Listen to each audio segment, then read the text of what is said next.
तंत्र शब्द से लोग इसलिए डरते हैं क्योंकि शायद हमने तंत्र को तंत्र का दुरुपयोग किया है। ये एक फैक्ट है जिसे हमें स्वीकारना चाहिए। बीच का बहुत सारा एक समय ऐसा था जहाँ पे तांत्रिक शक्तियों का, तांत्रिक सिद्धियों का दुरुपयोग किया जा रहा था। यू कैन से मिली विद्या, जो आप काला जादू उसे कह सकते हैं, या फिर ये कह सकते हैं कि आपके कर्ण पिशाचिनी जैसी कोई विद्याएँ होती है जिसका उपयोग आप गलत काम के लिए करें। पैसा कमाने से लेकर बहुत सारी चीज़ें ऐसी होती है, मारण, मोहन, उच्चाटन, वशीकरण, स्तंभन, जिससे आप लोगों को नुकसान बहुत ज़्यादा पहुँचा सकते हैं। पिछले 100 सालों में ऐसी चीज़ें बढ़ी है? उससे भी पहले रणवीर, उससे भी बहुत पहले, पिछले 100 सालों में तो awareness I, I would believe. तो तंत्र का ये जो दुरुपयोग हुआ, मेरे गुरु ओम स्वामी बहुत ही एक अच्छी चीज़ कहते हैं कि स्मशान जो है वो सिद्धियों का सोर्स है, स्रोत है, और उसका जो दुरुपयोग हुआ है वो हमारे यहाँ पे शहरों में हुआ है।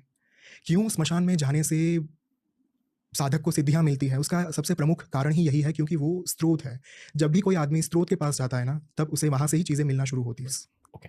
So that is why Smashan is the main place to do penance, to do sadhana. That is the core reason behind that, you know. और तो इसी वजह से तंत्र से लोग डरने लगे धीरे-धीरे। और दूसरा एक जो जवाब था वो ये भी था कि तंत्र माने पंचमकार, मांस, मत्स्य, मुद्रा, मैथुन, मदिरा। ये जो पंचमकार है, लोग यही समझने लगे कि पंचमकार ही तंत्र है।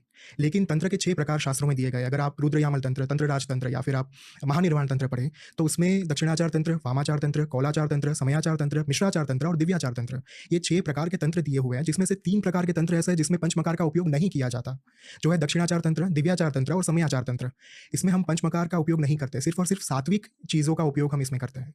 लेकिन अनफॉर्चुनेटली ये हुआ कि बीच के कालांतर में हमारे ही कारण, शायद आप बोल सकते हैं कि जब यहाँ पे वज्रायन आया, बुद्धिस्ट ये इन्फ्लुएंस जब हुआ, उस टाइम के दौरान भी बहुत सारी चीज़ें ऐसी हुई थी कि तंत्र में अशुद्धियाँ आ गई। जब गोरखनाथ, जो नाथ संप्रदाय के दूसरे नाथ माने जाते हैं, गोरखनाथ, मत्स्येंद्रनाथ, ये जो सारे 9 नाथ की हम बात करते हैं ना, और उसमें से गोरखनाथ ने ये सारी चीज़ों में से अशुद्धियाँ बाहर निकालने का काम किया। तो लोगों को तंत्र का यही समझ में आने लगा कि पंचमकार। तो ये भी एक रीज़न है कि तंत्र शब्द को आज लोग गलत मानने लगे।